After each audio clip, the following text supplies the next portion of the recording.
Appreciate it. And what you guys got? We just wanted to see if you had any updates on Ernest Green, Raylan Wilson, Branson Robinson.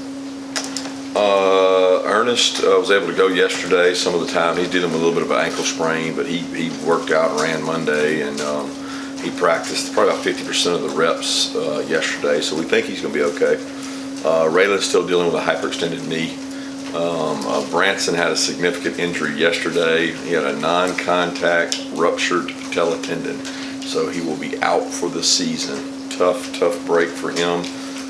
He was, coming back from a toe injury on the other leg, and he actually was not even in a contact drill. He cut and planted and ruptured the patella tendon. So unfortunately, he'll get a full recovery, but he'll be out for the season, which puts us in a tough situation at back.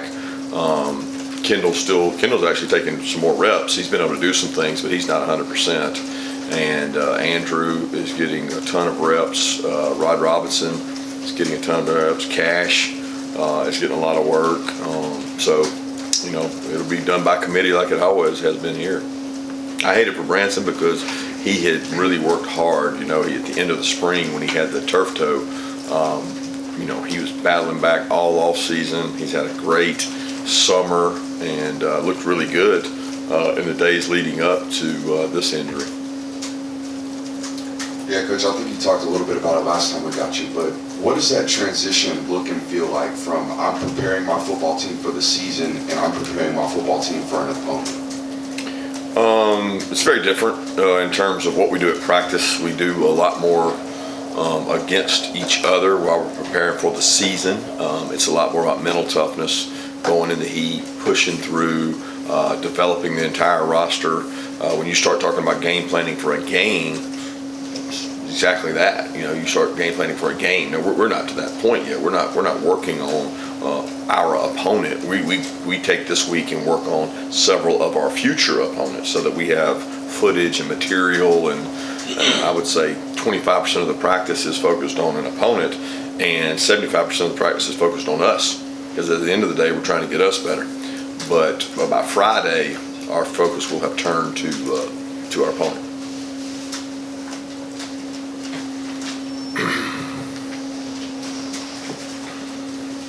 Kirby, obviously we're getting a chance to talk to Carson today. For the first time as QB1, I just wonder from your vantage point, having gotten to know him real well over these last 4 years, what kind of sort of intangibilities do you see that he has, particularly personality in the locker room and now trying to lead an offense?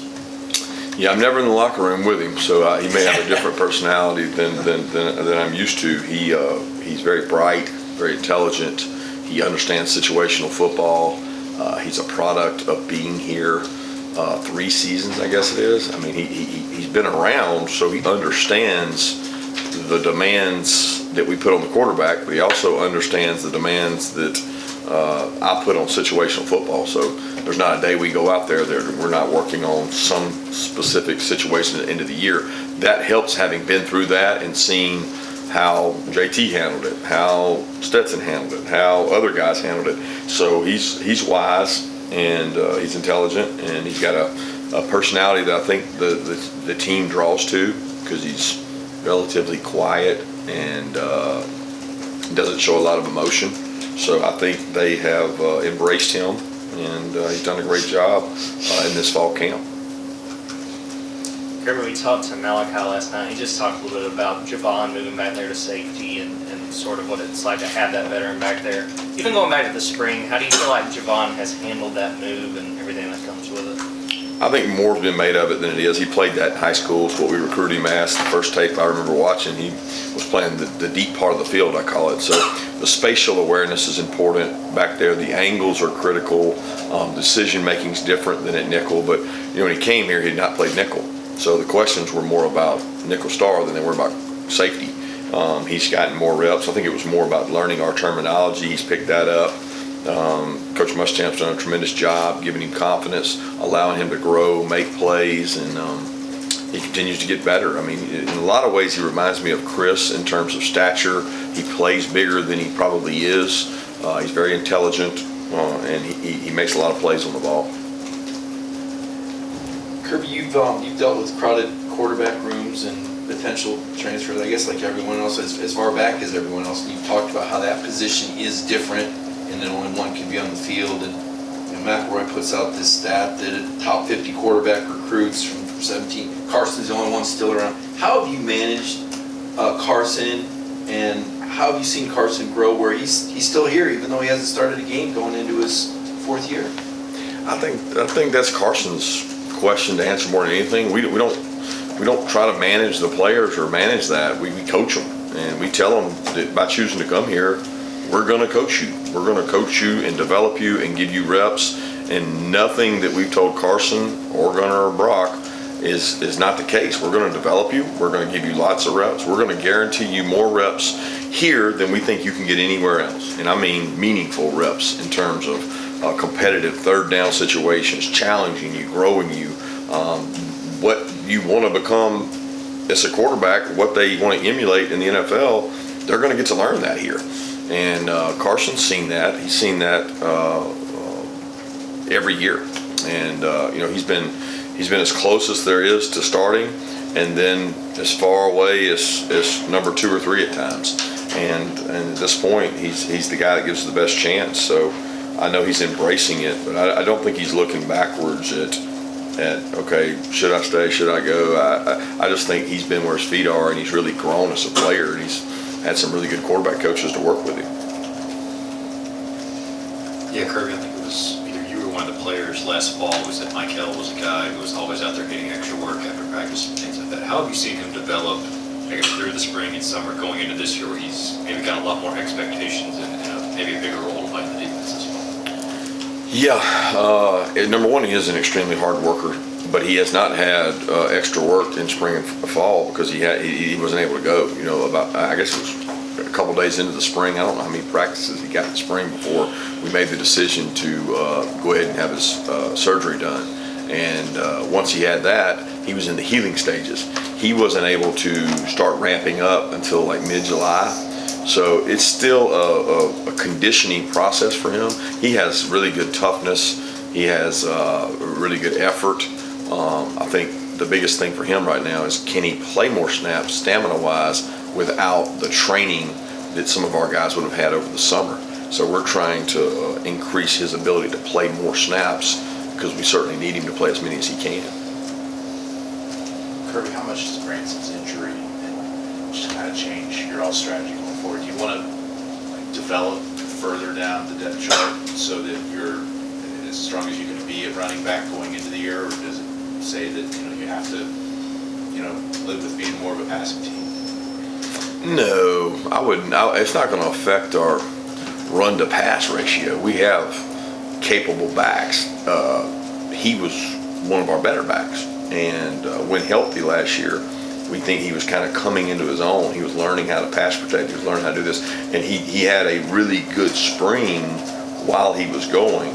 So we were really excited about where he was headed. He was explosive, twitchy, could do some things in pass pro and running the ball that maybe some of the other guys couldn't do. But we're not going to have that luxury. So we have other guys that can do it. I don't think it changes philosophically when you've got Kendall Milton, Dejon Edwards-Cash, and Andrew Paul, who's had a good camp, although he's coming off an ACL, and then Rod. I mean, we've got capable backs there, and we've got people around them to get the ball to. So I don't see that changing who we are offensively. It's just, it probably makes another injury more significant. It makes you rethink, what special teams roles do you want the backs playing, because you got to be aware of at what point there's a drop-off. Kirby, have you settled on a kicker yet? And who's working at the return positions, punt return, kick return? Yeah, punt return, we've done it by committee. I mean, Lad's been back there before. Muse did a good job in the spring, has been back there. Dom has done it both at Missouri, and he's done it here with us since arriving. Anthony Evans, Yazid. So we got 5 or 6 guys working punt returns, kickoff returns. Muse, Dylan Bell, Dejon, Jonell back there. Malachi's been back there. I mean, kickoff returns, probably 6 guys working for 2 spots. Punt returns, probably 4 or 5 guys working for 2 spots. I wouldn't say we've settled on anybody at either location yet as we continue those. And then field goal kicker's been a really tight race. They've both been extremely accurate outside of the one scrimmage, and we haven't decided yet. Kirby, I wanted to ask you about the offensive line and specifically the interior spots. Micah, Dylan Fairchild. How have those guys kind of come along through spring and preseason, and how close are they to kind of breaking in and earning some snaps there? I know you guys have rotated on the offensive line. So. Yeah, both Dylan and Micah have had tremendous springs and fall camps. Micah's been a little dinged up, so he's missed a few reps in and out, but he's really significant on trap plays and pulling plays. He's physical. He doesn't shy away from contact. He gets movement. Again, he needs to improve his stamina to be able to play to the level of a starter consistently every snap. Dylan's had a great camp. Dylan's worked at tackle and guard, and he's done a great job. He's really physical. I think he's kind of come into his own where he's one of our strongest weight room players, and you can see that taking effect with the offensive line. I mean, I look at those two guys as starters, and they can play and roll and play in there with those other guys. Kirby, how have you seen Dane Morrison kind of come into his own, coming back from his suspension? Denial's done a good job. He's dealing with a little bit of a growing injury right now. He had a sports hernia on the other side, and he had a growing yesterday that started bothering him. But the first couple of days he's been out there with us, he's done a really nice job and competitive, tough. He brings something to the receiver room in terms of physicality, but probably haven't had the whole body of work that we've had with the other players to judge it.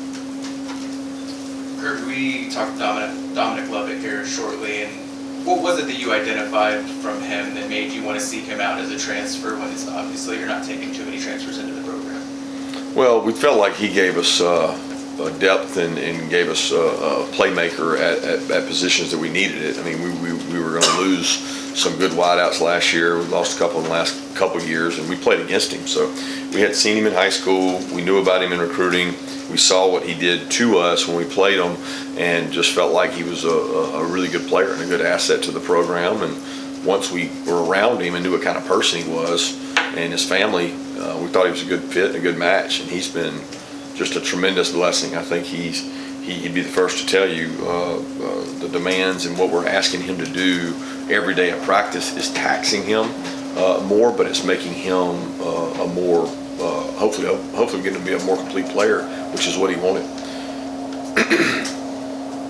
Yeah, you've coached obviously a lot of great players in your time, both at Georgia and Alabama. And with Brock Bowers in particular, a guy does everything right, great competitive excellence. How does him being as great as he is maybe challenge you or push you to be a better coach to try and get the most out of a guy who just intrinsically always seems to do that?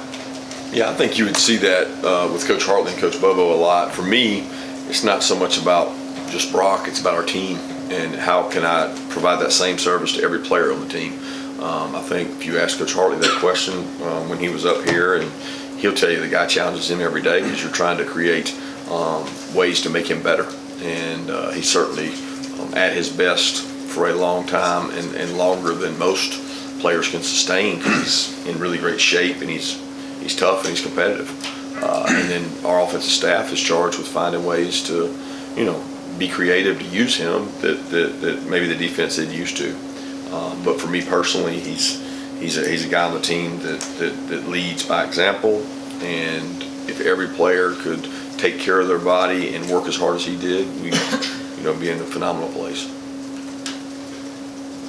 Following up on the O-line, Coach, obviously a transition at either tackle, but much less both, is usually a pretty big deal for an O-line. But it seems like every time we've asked about it, there's a lot of confidence in Demarius Mims and the two guys that are working primarily over at the left tackle. Can you just talk about how you feel about that transition and Mims in particular, sort of making that step to being kind of the guys? Yeah, Mims was a starter last year, in my opinion. He repped as a starter. He can't all camp. He played as a one. He's flip-flopped and played both sides. He played in really big football games as a starter. So having him back is like having a returning starter back. Ernest was unable to go at this time last year. Otherwise, he probably would have been in that conversation. He would have gotten some playing time, but he had a pretty significant injury this time last year, and he's done a great job coming back from that. We're probably not in the same location in terms of depth. Obviously, Blasky and Ernest have been competing for that spot, and Blasky's played really well. He's had more struggles this fall camp than he has any other time in terms of the heat has been so different. But those three guys will provide depth. Xavier Truss has repped out there and played. And then Monroe gets out there and gets reps. So we're like everybody else in the country. You're constantly in need of tackles. So we've tried to rotate guys and make sure that we have a fourth and fifth and sixth answer should we need that. Kirby, how have you seen Malachi grow as he goes into his second season, and what are the next stages of that development that you want to continue to see? Yeah, the next stages are more leadership, more vocal, which is not natural for him. He's a quiet, intelligent, very consistent kid. I think it's important that a guy like himself that never had to go through the struggle of fighting to earn things. I mean, he came in and he was talented, and we needed him. So, if we had two returning starters and he couldn't have beat one of them out, then he wouldn't have been in that position. He would have had to struggle through what some of our other players struggle through. He didn't get that. So the struggle for him is, how do I consistently work to get better and not be happy with where I am? And he's not wired that way. He's a hard worker, and he's very conscientious, comes from a great home, and I don't think that'll happen, but we as coaches have to keep, we owe it to him to make sure he gets better each and every day.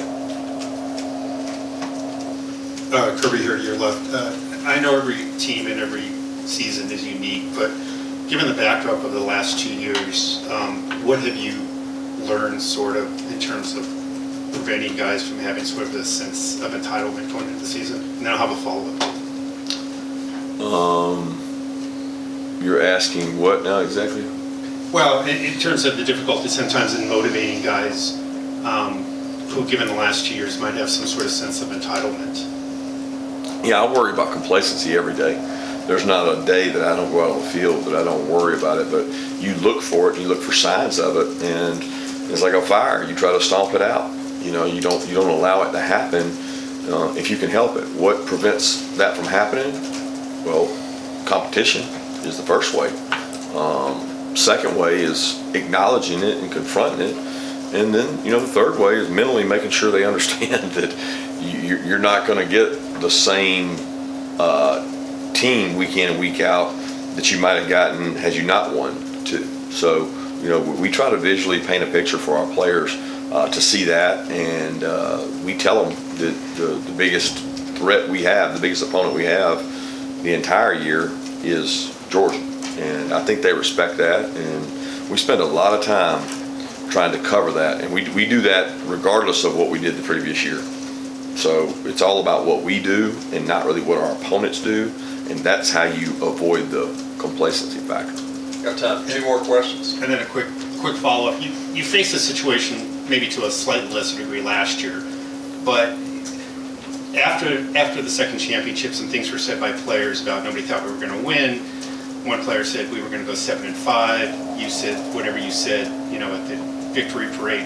It seemed apparent that somewhere along the way, you either sort of lied or skewed the truth in terms of what was being said or written out there. I'm just wondering, can you sort of acknowledge that now, and to what degree and how often do you actually do that? I never thought, if I ever thought we were going to go 7-5, they need to check me into a psychiatric ward, because I never thought that. I never said that. I never expressed that. That's never been a thing. I saw something where a player said that on the field or something, but that these players read more stuff on Twitter and social media than I do. So what I paint to them is maybe a level of disrespect before maybe one game or 2 games, but not a season or not a thought of that. I don't think that works when you're Georgia. I just don't think that works. I think what works is, what are we doing this week against this opponent to be better than them? And a lot of times we may be line up and be favored or be better than them. So then what are we doing to ourselves to make sure that we're trying to beat everybody in the country and not somebody? I'm a lot more passionate and adamant about what we're doing over what we're selling as what the outside world might say, or this narrative that is like, you need this narrative of the world against us. I think we may have had that once or twice last year, but that's not something that we're painting the whole time, and we're certainly not trying to paint that this year. We're focused on better never rest. We're focused on being the best we can. I'm sorry, correct me if I'm wrong, but did you have some comments at the victory parade, something, I don't know the exact wording, something they were effective, nobody believed in us, or whatever it was? A lot of people doubted us throughout the season. And, you go back and watch some of the games before we played a team that was ranked higher than us. So that may have been a case for one game, but not necessarily the whole season. Last question. Yeah, Coach, you talked about asking the question about sticking around for Carson, but it's not necessarily just Carson. 18 of that 20, that COVID class, that COVID babies have stuck around. What's been the key to this program in the retention rates? And we asked this question to Coach Hartley. He attributed it to practice. What specifically are y'all doing in practice that makes guys want to stick around this place? I don't know. If you did it based on practice, they'd probably want to leave because they have tough physical practices. I do think that the first question is, what do you bring into your program? So if you're bringing kids in that like hard, that want to develop, and they truly all say that in recruiting, but if you actually get the ones that want to develop and want to grow and get better, they embrace hard. They embrace the challenge of being physical at practice and doing that. But as far as our retention, it's investment. It's the same thing you do in anything else. If you invest in your organization, your people, your employees, your players in this case, guess what? They're usually going to want to stay because they have a sense of wanting to do well and servicing each other. I promise you, we spend a lot of time on how can we improve our freshmen, how can we improve our sophomores, and we get return on that investment towards the junior and senior year. And I'm not talking about improving them with a drill. I'm talking about improving them mentally and physically so that they can go out there and succeed in tough environments. So we've been able to keep a lot of those guys because we spend a lot of time with them. Thanks, Coach.